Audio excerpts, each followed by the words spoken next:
على رسوله الكريم أما بعد فقد قال الله تعالى في كلامه القديم والفرقان المجيد أعوذ بالله من الشيطان الرجيم بسم الله الرحمن الرحيم اهدنا الصراط المستقيم கண்ணியத்திற்கும் மிகுந்த மரியாதைக்கு முடித்தான எனது கண்ணிலும் இனிய உலமா பெருமக்களே, பாசத்துக்குறித்தான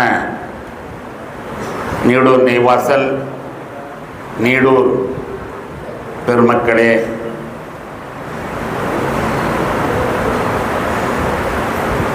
மிஸ்வாஹி உலமாக்கள் என்ற எங்களுடைய பிள்ளைகளே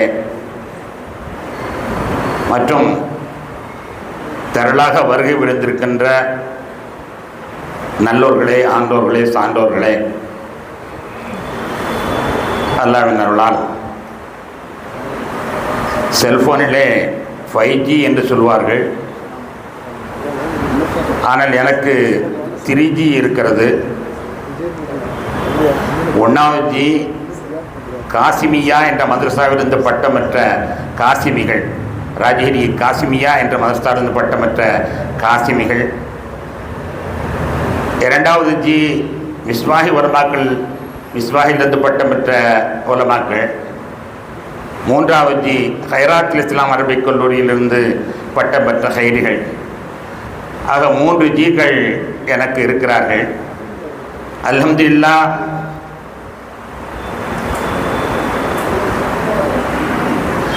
இன்றைய தினம் வரை மிஸ்வாஹி உலமாக்கள் பட்டம் பெற்றவர்களாக இருந்தாலும் சரி, பட்டம் பெறாதவர்களாக இருந்தாலும் சரி, ஹைராத் இஸ்லாம் அரபிக் கல்லூரியில் பட்டம் பெற்றவர்களாக இருந்தாலும் சரி, பட்டம் பெறாதவர்களாக இருந்தாலும் சரி, என்னுடைய மாணவர்கள் அனைவர்களுக்காக வேண்டியும் ஒவ்வொரு தொழுகையிலையும் அத்தஹியாத்தின் போது நாம் துஆ செய்யாமல் இருந்ததில்லை. என்னுடைய மாணவர்கள் உலமாக்களிலே என்னுடைய ஆதரவாளர்கள் அனைவர்களுக்காக வேண்டி அத்தஹியாத்தின் போது துஆ செய்து வருகிறேன். அல்லாஹ் கபூல் செய்வானாக. கண்ணியத்திற்குரிய உலமாக்களே, 3 செய்திகளை உங்களுடைய கவனத்திற்கு நான் கொண்டு வருவேன். ஒன்று, நாம் அல்லாஹ்விடத்தில் நல்ல பெயர் எடுக்க வேண்டும். 2வதாக சமுதாயத்தில் நல்ல பெயர் எடுக்க வேண்டும். 3வதாக நம்முடைய குடும்பத்தில் நல்ல பெயர் எடுக்க வேண்டும். இந்த 3ம் ஒவ்வொரு உலமாக்களுக்கும் அவசியமான ஒன்றாகும். சமுதாயத்தில் மிகச்சிறந்த பெயரை நாம் எடுக்க வேண்டும். ஏனென்றால் நம்முடைய வழிகாட்டி கண்மணி நாயகம் ஸல்லல்லாஹு அலைஹி வஸல்லம் அவர்கள் சமுதாயத்தின் மீது எவ்வளவு ஆர்வமாக இருந்தார்கள் என்பதை நாம் பார்க்கிறோம். ஒரு பெண் இறந்துவிட்டால் பள்ளிவாசலை கூட்டிக் கொண்டிருப்பாள். இறந்துவிட்டால் அவர் ஒரு வேலைக்கார பெண், பள்ளிவாசலை கூட்டக்கூடிய பெண். ஆனால் நபிகள் நாயகம் ஸல்லல்லாஹு அலைஹி வஸல்லம் அவர்கள் ஐன உம்மு மிஹ்ஜன், உம்மு மிஹ்ஜன் எங்கே என்று கேட்கிறார்கள். இறந்து விட்டார் என்று சொல்கிறார்கள். ஏன் எனக்கு தகவல் தெரியவில்லை என்று பெருமானார் கோபிக்கிறார். வரலாறு தெரியும். ஒரு கூட்டக்கூடிய பெண் என்று கூட பார்க்காமல் அவள் மீது நபிகள் நாயகம் ஸல்லல்லாஹு அலைஹி வஸல்லம் அவர்கள் மிகப்பெரிய அக்கறை வைத்திருந்திருக்கிறார்கள். அக்கறை வைத்திருந்தால் தான் தனியாக அவருடைய ஜனாசா, அவருடைய கபரில் என்று தொழுதிருக்கிறார்கள் என்பதை நாம் பார்க்கிறோம். இது மாதிரி நபிகள் நாயகம் ஸல்லல்லாஹு அலைஹி வஸல்லம் அவர்கள் எல்லாரையுமே அன்பு செலுத்தக்கூடியவர்களாக இருந்தார். எல்லாரையுமே. அது நம்மிடத்திலே வர வேண்டும், ஆளுங்களிடத்தில் வர வேண்டும். ஆளுங்களிடத்தில் எப்படி வர வேண்டும் என்றால், உதாரணமாக நம்மிடத்தில் ஒருத்தர் முசாஃபாத்தியை வர்றாருன்னால், யா அல்லாஹ் இவரை சுன்னத் ஜமாஅத்திலே நிலையுறச் செய்வாயாக. குழந்தை பிள்ளையாக வந்து முசாஃபா செஞ்சால் கூட, யா அல்லாஹ் இவரை சுன்னத் ஜமாத்தை சேர்ந்தவராக ஆக்குவாயாக என்று துஆ செய்ய வேண்டும். ஒவ்வொரு வாரமும் நம்முடைய ஊருக்காக வேண்டி, நாம் பணி செய்யக்கூடிய ஊருக்காக வேண்டி துஆ செய்ய வேண்டும். ஒவ்வொரு நாளும் யார் யாரெல்லாம் சந்திக்கிறோமோ அவர்களுக்கு துஆ செய்து கொண்டே இருக்க வேண்டும். நான் மதரசாவில் என்னை பற்றி பேசுறதுக்கு இல்லை, நான் மதரசாவில் எனக்கு கொஞ்சம் கால் சங்கடப்படும். அதனால் படி இறங்கும் பொழுது கூட்டமாக வந்து நிற்பான பசங்க, ஏன்டா நான் ஒருத்தந்தனே இறங்குறேன், எத்தனை பேர் வந்து நிற்கிறேன் அப்படின்னா, இல்லை பாரக்கல்லா துவா கிடைக்கல அப்படிம்பாங்க. படி இறங்கும் பொழுது எனக்கு ஒருத்தன் உதவி செஞ்சானா அவனுக்கு பாரக்கல்லா துவா. அப்போ ஒவ்வொருவருமே அந்த துவாவுக்காண்டி ஆசைப்படுறார்களே. நான் பணியேற்றிய ஊரை நீங்கள் கேட்டு பாருங்கள், எத்தனை ஊரில் நான் பணியேற்றினாலும் அந்த ஊர் மக்களுக்காக வேண்டி நான் செய்த துவா காலகாலம் பலனளித்துக் கொண்டிருக்கிறது. நான் என்ன சொல்லுவேன் என்றால், எல்லோரையுமே விரும்புங்கள், எல்லோருக்கும் துவா செய்யுங்க. ஒருத்தன் கூட நஜாத்துக்கு போக மாட்டான். ஏன்னா நீங்க சின்ன பிள்ளையில உங்களுக்கு துவா செஞ்சிருந்தா, சின்ன பிள்ளையில பார்க்கறவனுக்கெல்லாம் துவா செய்யுங்க. என்ன குறைஞ்சிருப்பது? யாரெல்லாம் இவனுக்கு பிறகுச்சு, இவனை செல்வந்தன் ஆக்கு, இவனை பெரிய லட்சாதிபதி ஆக்கு, இவனை கோடீஸ்வரன் ஆக்கு, சொல்லிக்கிட்டே இருங்க. எல்லோரையும் பார்க்கிறவங்களுக்கு ரசூலுல்லாஹி ஸல்லல்லாஹு அலைஹி வஸல்லம் அவர்கள் கூட்டக்கூடிய பெண்ணுக்கே அவ்வளவு உரிமை கொடுக்குறாங்கடா. அப்ப நம்ம எவ்வளவு உரிமை துஆ செஞ்சிருந்தோமே, ஆனால் ஒருத்தன் கூட ஏழை இருந்திருக்க மாட்டான். துஆ செய்திருந்தோமே ஆனால் ஒருவன் கூட கொள்கையை விட்டு திரும்பி போயிருக்க மாட்டான். செய்யல. அதனால் தான் இப்படி தாம் சமுதாயம் தலையிட்டு அறிகிறது. ஒவ்வொருவருக்கும் துஆ செய்யுங்கள். இந்த பொதுமக்களை நீங்கள் நேசியுங்கள், பொதுமக்கள் அனைவர்களையும் நேசியுங்கள், கூட்டம் பெண் உட்பட அனைவரையும் நேசியுங்கள். இரண்டாவதாக நம்முடைய துணைவியர்கள் மீது அன்பு செலுத்துங்கள். நம்முடைய குடும்பத்தில் மகனோ மகளோ பெயரனோ எதா இருந்தாலும் சரி, நம்முடைய குடும்பத்தின் மீது நீங்கள் அன்பு செலுத்துங்கள். நபிகள் நாயகம் ஸல்லல்லாஹு அலைஹி வஸல்லம் அவருடைய வரலாற்றை நீங்கள் எண்ணி பார்க்க வேண்டும். கண்மணி நாயகம் ஸல்லல்லாஹு அலைஹி வஸல்லம் அவர்கள் வஃபாத்தாகக்கூடிய நேரத்தில் ஒரு அரசியல் மிகப்பெரிய ரகசியம், அரசியலுடைய மிகப்பெரிய ரகசியம், அதை அவர்கள் சமிக்கையின் மூலமாக காட்டுகிறார்கள். அந்த மிகப்பெரிய ரகசியம் என்ன தெரியுமா? தனக்கு பிறகு அபூபக்கர் ஜனாதிபதியாக ஆக வேண்டும். தனக்கு பிறகு அபூபக்கர் ஜனாதிபதியாக ஆக வேண்டும். இதற்கான நாட்டம். அவர்களால் தொழுவிக்க முடியவில்லை. ஆயிஷா ரலியல்லாஹு அன்ஹா அவர்களை கூப்பிட்டு, என்னால் தொழுவிக்க முடியலம்மா, உங்கள் அத்தாவை தொழுவிக்க சொல்லுங்க, உங்கள் அத்தாவை தொழுவிக்க சொல்லு என்று ஸல்லல்லாஹு அலைஹி வஸல்லம் சொல்லுகிறார்கள். ஆயிஷா நாயகம் சொன்னாங்க, வேணாம், யாரை சொல்ல வேணாம், உமரை சொல்லுங்க. ரசூலுல்லாஹி ஸல்லல்லாஹு அலைஹி வஸல்லம் கஞ்சாடி காட்டினாலே சஹாபாக்கள் மறுத்து பேச மாட்டார்கள். அப்படி இருக்கையில் உத்தரவு போடுறாங்க, அபூபக்கர் தொழுவிக்க சொல்லுங்க. வேணாம், உமரை சொல்லுங்க என்று எதிர்த்து அவர்கள் ஆலோசனை சொல்லுகிறார்கள். ஆலோசனை சொல்கிற உரிமையை நபிகள் நாயகம் ஸல்லல்லாஹு அலைஹி வஸல்லம் அவர்கள் கொடுத்திருக்கிறார்கள். அதோட நின்றார்கள் ஹஜ்ரத் ஹப்ஸா, உமர் அல்லாவுடைய மகள், அவர்களும் மனைவி. அவங்கள கூப்பிட்டு, நீ சொல்லு, எங்க அத்தாவை தொழுக சொல்லுங்க, அவத்தவன் ஏன் சொல்றீங்கன்னு உள்ள சிண்டு முட்டி முடிச்சு விடுறார்கள் ஹஜ்ரத் ஆயிஷா ரலியல்லாஹு அன்ஹா. குடும்பத்தில் ஒரு பிரச்சனை வந்து சாதாரண பிரச்சனை இல்லை, தனக்கு பின்னால் யார் ஜனாதிபதியாக வர வேண்டும் என்ற ஒரு அரசியல் ரகசியம். அந்த அரசியல் ரகசியம் சார்ந்த செய்தி. ஆயிஷா நாயகம் சாதாரண ஆள் அல்ல. ஆயிஷா நாயகம் உலகத்திலேயே பெண்களில் அதை போன்ற அறிவாளி கிடையாது. பெண்கள் மட்டுமல்ல, முஸ்லிம்கள் ஆண்களிலேயும் அவர்களை போன்ற அறிவாளி கிடையாது. அவ்வளவு பெரிய அறிவாளி. ஏன்னா ரசூலுல்லாஹி ஸல்லல்லாஹு அலைஹி வஸல்லம் ஹுது மின் ஹாதில் ஹுமைரா சுலுஸை தீனிக்கும், மார்க்கத்தில் 3/2 நீங்கள் ஆயிஷாவிடம் வந்து கற்றுக்கொள்ளுங்கள். மார்க்கத்தில் 2 ஆயிஷாவிடம் கற்றுக்கொள்ளுங்கள் என்று சொன்னால், ஆண்கள் எல்லாம் சுச்சுப்பி, பெண்களிலே ஹஜ்ரத் ஆயிஷா இல்ல அவ்வளோ அறிவார். அவங்களுக்கு நல்லா தெரியும் இது ஒரு அரசியல் ரகசியம் என்று தெரியும். இருந்தாலும் அவர்களிடத்திலே பெருமானார் இடத்தில் வாதாடுகிற உரிமையை பெருமானார் அளித்திருக்கிறார்கள். நான் அதிகமாக உதாரணங்களை சொல்ல வேண்டியில்லை. அந்த அளவிற்கு நீங்கள் துணைவியர்கள் மீது அன்பாக இருங்கள், பாசமாக இருங்கள். துணைவியர்களுக்கான துஆ செய்யுங்கள், பிள்ளைகளுக்கான துஆ செய்யுங்கள். மூன்றாவதாக அல்லாஹ்விடத்தில் அன்பாளியாக இருக்க வேண்டும், அல்லாஹ்விடத்தில் பிரியமாக இருக்க வேண்டும். நான் கூட 2-3 இடத்துல பேசிட்டேன். என் மனசில் உள்ள ஆதங்கம் என்ன தெரியுமா? நான் என்னுடைய மனைவியுடன் ஹஜ்ஜுக்கு போயிட்டு வந்தேன். ஹஜ்ஜுக்கு போயிட்டு வரக்கூடிய நேரத்தில் நம்முடைய தலைவர் அவருடைய தாயாரும் என்னுடன் வந்தார்கள். அவர்களும் என்னோடு இருக்கிறார்கள். அந்த நேரத்தில் எல்லா பெண்களும் நகை அணிஞ்சிட்டு வர்றாங்க. என்னுடைய மனைவியும் நகை அணிஞ்சிட்டு வர்றாங்க. என்னுடைய மனைவிக்கு முன்னால் வருவது நம்முடைய தலைவருடைய தாயார். செக்கிங் அப்பொழுது நகை கொண்டு வரக்கூடாது, அப்படி ஒரு சட்டம். இப்போ காலத்துக்கு தக்கன நம்ம இந்தியா சட்டம் மாறிக்கிட்டே இருக்கும் அல்லவா. அப்போ ஒரு பிட்டு நகை கொண்டு வரக்கூடாது. முன்னால் அவங்க வர்றாங்க, அவங்க பின்னால் என் மனைவி போகிறான். அவன் வழமை பிரகாரம் நகை கொண்டு வந்தியான்னு கேட்குறான். அப்போ என் மனைவி இல்லைன்னு சொல்லியிருக்கணும். சொல்லாமல் என்னை திரும்பி பார்த்தான். திரும்பி பார்த்தோட நான் ஹஜ்ஜுக்கு போயிட்டு நம்ம பொய் சொல்லலாமான்னு என்னுடைய மூளை வேலை செஞ்சிச்சு.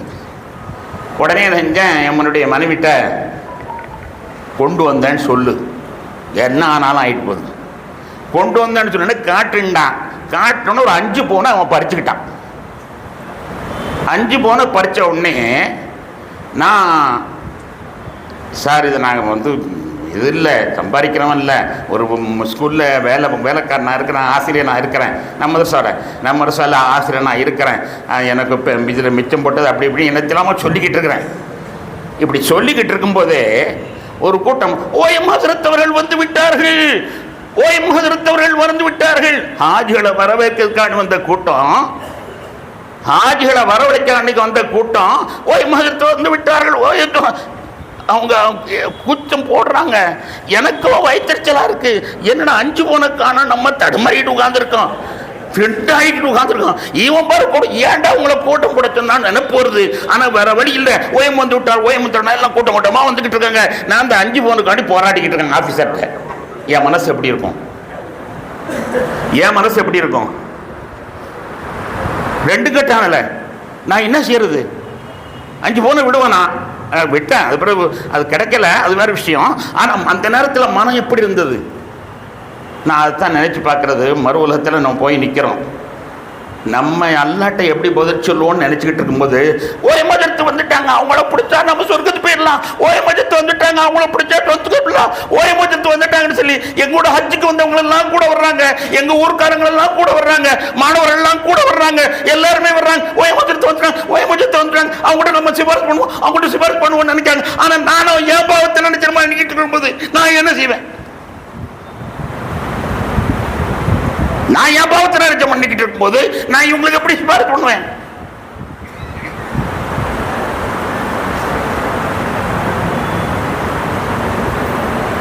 அல்ல உலமா வருஷத்தில் அம்பியா, உலமாக்கள் நபிமாருடைய வாரிசுகள். நபிமாருடைய வாரிசு என்ன? நபியினுடைய வேலையை போல செய்யணும். நபி என்ன வாரிசு? மறுவுலகத்தில் சிபாரிசு அந்த வாரிசு நீ செய். நீ அப்பதான் உலமா, இல்லைன்னா உலமா சீட்டை கழிச்சு விட்டு. நபி சிபாரிசு பண்றான்னு எல்லாருக்கும் தெரியும், நம்பிக்கை இருக்கல. அப்ப நபி சிபாரிசு பண்ண அந்த வேலை ஒன்னும் செய்யணுமா இல்லையா? அப்ப நீ சிபாரிசு பண்ணணும். ஓஎம் ஹஸரத் வந்துட்டாங்க, வாங்கம்மா நான் அல்லாட போய் பேசுவோம், வாங்கம்மா அல்லாட பேசுவோம், அப்படி சொல்ற தைரியத்தை உண்டாக்கணுமா இல்லையா? என் மனைவி நகையை நான் தடுமாறிக்கிட்டு ஹாஜி வரன்னு சொன்ன உடனே நான் என்ன தடுமாற்றத்தில் இருந்தனோ அதே தடுமாற்றத்தில் இருந்தால் நிலைமை எப்படி? உலமாக்களை உங்ககிட்ட நான் சொல்லக்கூடியது இதுதான். அல்ல உலமா உரசத்தில் நம்பியானா நீங்க மறு உலகத்தில் சிபாரிசு பண்ணணும். எல்லாருமே இப்ப மீராஜத்தினா திருச்சியில் உள்ளவங்க போல வந்துருவாங்க, சந்தேகம் இல்லை. இது நடக்கக்கூடியது, வந்துருவாங்க, சந்தேகம் இல்லை, நடக்கக்கூடியது. ஏன்னா அவங்க பரிவிச்சு போய் நிற்கும் போது மீராஜத்தை கண்ட உடனே அவங்களுக்கு பெரிய சந்தோஷமா இருக்கும். இஸ்மாயிலத்தை கண்ட உடனே சந்தோஷமா இருக்கும். அப்ப வந்து நினைப்பாங்க, நிற்கும் போது நீ தயாரா இருக்கணும் இல்லையா? தயாராயிருக்கணும் என்பதுதான் அல்லாஹ்விடத்தில் நமக்கு இருக்கக்கூடிய அல்லாஹ்வை நாம் மதிப்பதற்கான காரணம். அல்லாஹும்ம ஃபஷஃபினி, அல்லாஹும்ம ஃபஷஃபினி. மறுவுலகத்தில் யா அல்லாஹ் என்னை சிபாரிசு செய்யக்கூடியவனாக ஆக்கு. ஜும்மாவில் 2 ஹுத்பாவுக்கு மத்தியில் துவா கேட்டால் அந்த துவா கபூலாகும்னு சொல்லுவாங்க. அந்த கபூலாகிற நேரத்தில் நான் கேட்கக்கூடிய துவா என்ன தெரியுமா? யா அல்லாஹ் மறுவலத்தில் என்ன சிபாரிசு செய்யக்கூடியனா நான் அங்கே போய் தடுமாறக்கூடாது. ஏன்னா என்னை நம்பி வர்றவங்க நிறைய பேர் எனக்கு தெரியும். ஓய்மகத்தை எப்படி இதுவரைக்கும் எத்தனை மிஸ்பாகிகள் உலகத்தில் வந்திருக்காங்க. ஓதுனவங்களோ ஓதாதவங்களோ யாரும் என்னை கோவிச்சதில்லை என்றால் தைரியமா சொல்ல முடியும். எத்தனை மிஸ்பாகிகள் வந்திருக்கிறாங்களோ அவங்களாம் ஒருத்தர் கூட என்னை கோவிச்சதில்லை. எந்த காரணத்திற்காக வேண்டியும் என்னை கோவிச்சதில்லை. எனக்கு தெரியும். எனக்கு மனிதர்கள் வட்டம் அதிகம். நிறைய 20 வருஷமா ஹஜ்ஜுக்கு போயிருக்கேன். அப்ப இந்த 20 வருஷத்துல ஹஜ்ஜினுடைய ஹாஜிகள் பூராம எனக்கு பழக்கம். 3 மிக பிரபானமான சேவை செஞ்சிருக்கிறேன். அதில் உள்ளதெல்லாம் எனக்கு பழக்கம். எல்லாம் வரும் பொழுது யா அல்லாஹ் இவர்களுக்கு நீ நிச்சயமாக சொர்க்கத்தை கொடு என்று நான் கேட்கக்கூடிய தகுதியை பெறடுங்களுக்காக வேண்டி அல்லாஹ் முஃபஷஃபிய யா அல்லாஹ் நீ சிபாரிசாக்கு நான் சொல்றேன். அந்த செய்தியைத்தான் நான் உங்களிடத்தில் சொல்லுவேன். நபிகள் நாயகம் ஸல்லல்லாஹு அலைஹி வஸல்லம் அவர்களே அவங்களுடைய வாரிசாக நீங்கள் இருப்பதன் காரணமாக எல்லா ஊர்க்காரர்களுக்கும் துவா செய்யுங்க. எல்லா முன்னேற்றம். அவனுக்கு துவா கேட்கறதுல என்ன குறைச்ச? அல்லாட்ட கேட்கறதுல என்ன குறைச்ச? கார் வேணும்னு கேட்காத, எனக்கு பென்ஸ் வேணும்னு கேளு. கேட்கறப்பா ஏன் கார் வேணும்னு கேட்குற? நல்ல பென்ஸ் வேணும், ஃப்ளைட் ஓட்டணும், அதுக்கு நைச்சு கேளு. உன் உம்மத்துக்கு உங்களுடைய மக்களுக்கு அவனை கேளு, மம்பக்களுக்கு கேளு. எல்லாரையும் நீங்கள் நிதாயத்தின்பால் நடச்சிடலாம். எல்லாத்தையும் சமூக செய்கிறவர்களாக மாற்றிடலாம். எல்லாமே செஞ்சிடலாம். நாம் துவா சின்ன பிள்ளைகளை அவங்க கையில் நம்ம கூட சின்ன பிள்ளைய நம்மகிட்ட உடைக்கப்பட்டிருக்காங்க மக்தபுகளில். அப்போ அவங்கள பூராமே பெரிய பணக்காரனாக, பெரிய அறிவாளியாக, பெரிய சேவராக ஆக்கி விடக்கூடிய துவா உங்கள்கிட்ட அதை நீங்கள் செய்யுங்க. ரெண்டாவது உங்களுடைய துணைவிகள்கிட்ட பிள்ளைகள்கிட்ட ரொம்ப சந்தோஷமான நிலைமையை நீங்கள் அடையுங்கள். மூணாவது அல்லாஹ்விடத்தில் சிபாரிசு செய்ய வேண்டும். ஒவ்வொருவரும் சிபாரிசு செய்ய வேண்டும்.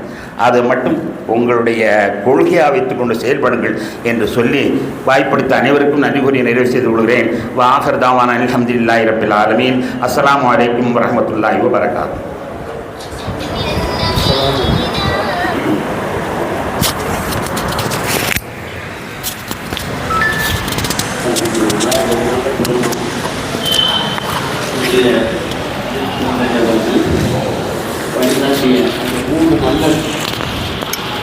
வழிகாட்டுதல்கள் இந்த வாழ்க்கையில அவசியம் கற்றுக்கொள்ளும். குடும்பத்தை பாதுகாக்கும், சமுதாயத்தை நாம் பாதுகாப்போம். அந்த உலமான வருஷத்தில் அன்றையார்கள் முறையில் நமக்கும் இறைவனுக்கும் இடையிலான அந்த நேசத்தை பாசத்தை நாம் பாதுகாப்போம். 3 விஷயங்களும் 4 விஷயங்கள் அவற்றை பின்பற்றாக நம்ம எல்லோருக்கும் நம்பிக்கலாம்.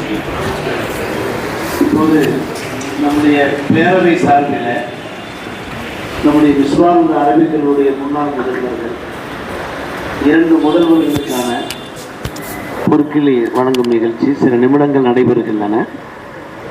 தொடர்ந்து கருத்துரையாளர்கள் உரை நிகழ்த்த நிறைவுரையாக நம்முடைய